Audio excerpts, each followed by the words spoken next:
এটা গুৰুত্বপূৰ্ণ খবৰ সদ্য সমাপ্ত লোকসভা নিৰ্বাচনত দেখা পোৱা গৈছে যে এবাৰ বিজেপি চৰকাৰে একক সংখ্যাগৰিষ্ঠ লাভ নকৰি তেওঁলোকে চৰকাৰ গঠন কৰিব নোৱাৰিলে। এবাৰ বিজেপিয়ে একক সংখ্যাগৰিষ্ঠ আসন লাভ নকৰাৰ মূল কাৰণ হৈছে উত্তৰ প্ৰদেশত এবাৰ মুখ থেকেচা খালে বিজেপি চৰকাৰে। এতিয়া এটা সমীক্ষাত পোহৰলৈ আহিছে যে উত্তৰ প্ৰদেশত সংখ্যালঘু মুছলমান জনতাই এবাৰ মোদীৰ মেজিক চলিবলৈ নিদিলে উত্তৰ প্ৰদেশত, যাৰ বাবে বিজেপিয়ে মাত্ৰ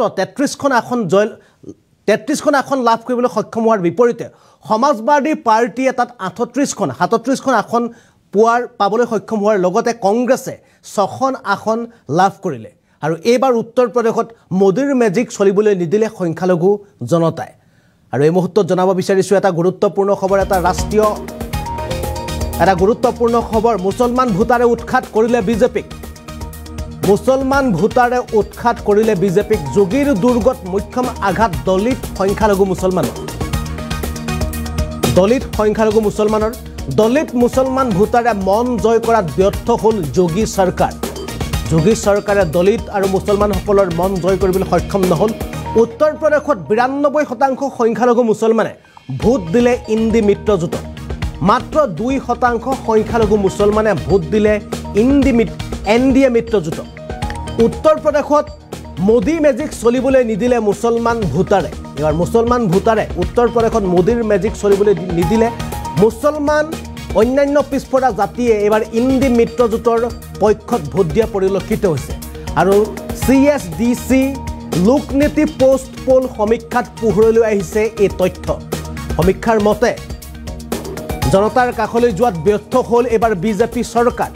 বিজেপিৰ পৰিৱৰ্তে অধিক সংখ্যক জনতাৰ সৈতে সম্পৰ্ক স্থাপনত সফল হ'ল কংগ্ৰেছ। মুছলমান ভোটাৰে এইবাৰ উৎখাত কৰিলে বিজেপি।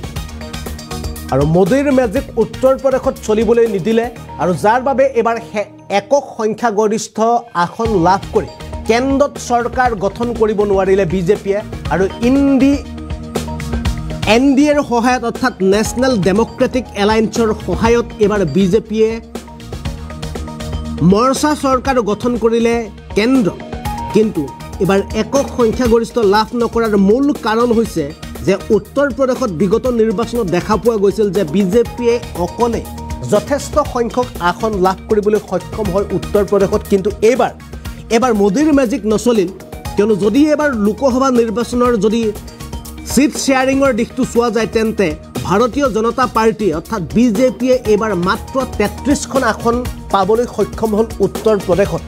অন্যহাতে ইণ্ডি এলায়েন্সৰ যদি চোৱা যায় তেন্তে সমাজবাদী পাৰ্টি অৰ্থাৎ অখিলেশ যাদৱৰ পাৰ্টিয়ে 37খন আসন জয়লাভ কৰিবলৈ সক্ষম হোৱাৰ বিপৰীতে কংগ্ৰেছে 6খনত জয়লাভ কৰিলে।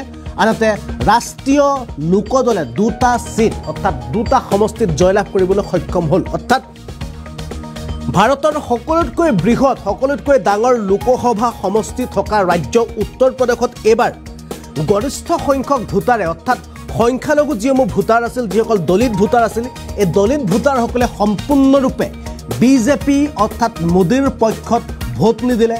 বিজেপিৰ পক্ষত তেওঁলোকে ভোট নিদিলে, আৰু যাৰ বাবে এতিয়া একক সংখ্যাগৰিষ্ঠ আসন লাভ নকৰি এইবাৰ চৰকাৰ গঠন কৰিব নোৱাৰিলে বিজেপি চৰকাৰে। আৰু 92% মুছলমান জনতাই অৰ্থাৎ সংখ্যালঘু জনতাই এইবাৰ ভোট প্ৰদান কৰিলে ইণ্ডি এলায়েন্সৰ পক্ষত। আৰু এই তথ্য প্ৰকাশ কৰিছে CSDC লোকনীতি পোষ্ট পোল সমীক্ষাত পোহৰলৈ আহিছে এই তথ্য।